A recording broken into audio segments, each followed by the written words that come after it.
Viewers, আশা করি সবাই ভালো আছেন। আমিও ভালো আছি। আর অনেকদিন পর ভিডিও বানাচ্ছি এই চ্যানেলে।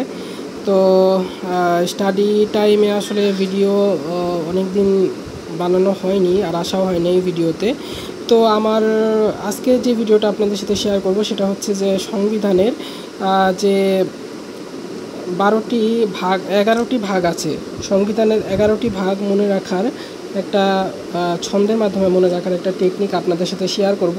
আপনারা বিভিন্ন ভিডিওগুলোতেও হয়তো বা দেখে থাকবেন একই ছন্দ ইউজ করেছে, তবে আমি একটি সুন্দর ছন্দ আপনাদের দিতে যাচ্ছি। এটা আসলে অন্যান্য ছন্দ থেকে একটু হলেও আলাদা হবে এবং আপনাদের মনে রাখতে একটু সহজ হবে।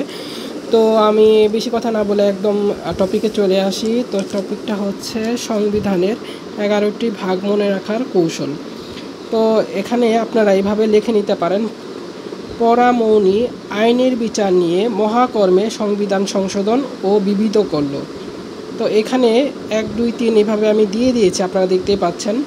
তো পরামৌনি আইনের বিচার নিয়ে মহাকর্মে সংবিধান সংশোধন ও বিবিধ করল। এখানে প্রতে হচ্ছে প্রজাতন্ত্র, দেখুন আপনারা ভালো করে। আর যদি এটা আপনাদের চলে যায়, এই ভিডিওটা ভিডিওটা স্টপ করে বা পজ করে আপনারা এই ছন্দটা খাতায় তুলে নিতে পারেন। এটা আমার নোট খাতা থেকে আপনাদের সাথে শেয়ার করতেছি এই মুহূর্তে। তো প্রতে হচ্ছে প্রজাতন্ত্র, দেখতে পাচ্ছেন, এটা প্রথম ভাগ। রাতে হচ্ছে রাষ্ট্র পরিচালনার মূলনীতি, দ্বিতীয় ভাগ। মৌতে হচ্ছে মৌলিক অধিকার, তৃতীয় ভাগ। মিতে নির্বাহী বিভাগ, চতুর্থ ভাগ। আইনে আইনসভা, পঞ্চম ভাগ। এটা বিচার বিভাগ, ষষ্ঠ ভাগ। আবার পাচ্ছেন, কিন্তু এখানে মনে রাখবেন একটা প্রথম নিটা হচ্ছে নির্বাহী বিভাগ, পরের নিটা সপ্তম ভাগ যেটা সেটা হচ্ছে নির্বাচন। মহা হিসাব নিরীক্ষক ও নিয়ন্ত্রক, অষ্টম ভাগ। কর্ম বিভাগ, নবম ভাগ। আর তারপর এটা সংবিধান সংশোধন তো লেখাই আছে এখানে, পুরোপুরি সংবিধান সংশোধন 10 নম্বর। আর 11 ভাগ হচ্ছে বিবিধ। তো এই হচ্ছে সংবিধানের 11টি ভাগ। এটা আমারও মনে থাকতো না, অনেক পরীক্ষায় আসলে আমি আনসার করতে পারতাম না।